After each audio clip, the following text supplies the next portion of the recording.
खबर सोनीपत की है, जहां प्यार, तकरार और प्रेमिका की निर्मम हत्या की ऐसी वारदात सामने आई है जिसे सुनकर आपके रोंगटे खड़े हो जाएंगे। तस्वीरों में ये दिखाई देने वाला शख्स उपकार है, जिसने अपने प्यार के लिए पहले अपनी पत्नी को छोड़ा। 6 साल से अपनी प्रेमिका के साथ रह रहा था, लेकिन इसके बाद जो उपकार ने किया उस पर कोई यकीन नहीं कर सकता।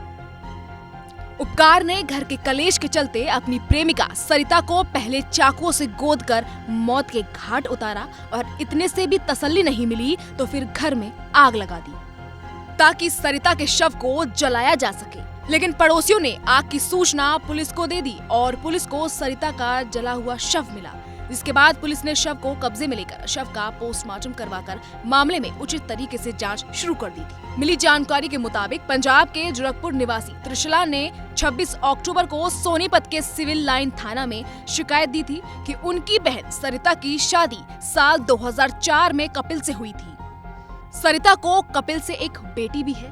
बाद में उनका तलाक हो गया था। साल 2018 से उसकी बहन उपकार के साथ रहती थी। वो उसके साथ सोनीपत में रहने लगी थी। आरोप था कि कुछ समय बाद से ही उपकार और सरिता में झगड़ा होने लगा था। उपकार अक्सर सरिता की पिटाई करने लगा था। 20 अक्टूबर को उपकार ने सरिता को कॉल किया और पैसे व सामान मांगने के साथ जबरदस्ती घर बुलाया था। 25 अक्टूबर को सरिता ने उन्हें फोन पर बताया था कि उपकार उनका गला दबा रहा है। इसके बाद फोन कट गया था। उसी रात उन्हें सरिता के घर में आग लगने की सूचना मिली थी, जिसमें सरिता की मौत हो गई थी। त्रिशला ने आरोप लगाया था कि उपकार ने रंजिशन सरिता की हत्या कर शव को जलाया है।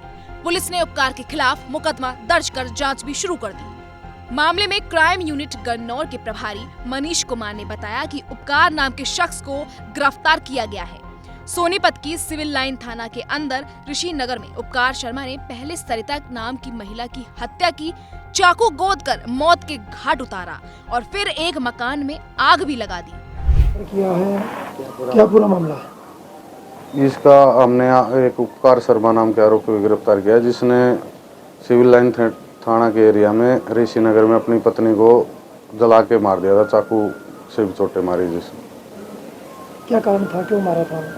इनका आपसी कोई घरेलू डिस्प्यूट था, जिसके कारण उसने वही उनकी आपस में एक दिन कहास नहीं हुई, जिसमें उन्हें तहस में आकर के पहले उसको चाकू घोंप करके उसकी हत्या कर दी, बाद में जला दिया था। इसने पहली पत्नी से तलाक दिया था क्या? पहले वाली पत्नी से इसने तलाक नहीं दिया था। ये वैसे रिलेशनशिप में ही रह रहे थे दोनों। जिसकी हत्या की उसके साथ रिलेशन में रह रहा था? हाँ जी, हाँ जी। अपनी पत्नी से तलाक नहीं दिया था? नहीं, इसकी पहले वाली पत्नी भी जिसकी हत्या की है इसके साथ पढ़ती थी पहले? हाँ हाँ बिल्कुल, ये स्कूल के फ्रेंड थे पहले। सर, ये जो उपकार ने जो इसकी पत्नी जिसने मारा है, क्या इसकी प्रेमिका थी या पत्नी लिखता था? ये वैसे इसने ना ही तो पहले वाली पत्नी से तलाक लिया था, पर ये आपस में एक दूसरे को पति पत्नी मानते थे। ये अपनी पत्नी को छोड़कर इसके साथ रहता था? जी जी जी। क्या कारण था, कुछ बताया प्राथमिक जांच में? क्यों रहता था इसके साथ? ये इनके आपस में रिलेशन थे, तो उस पहले वाली पत्नी को भी पता था कि ये इसके साथ रह रहा है। रिलेशन के कारण आपस में इसने जो सरिता नाम की लेडी है जिसकी मौत हुई है, उसका भी पहले वाला पति से ऐसे ही डिस्प्यूट चल रहा था। गिरफ्तार कर लिया? हाँ जी, गिरफ्तार करके 2 दिन के रिमांड पे हूँ। हत्या कारण क्या, घरेलू क्या कारण है?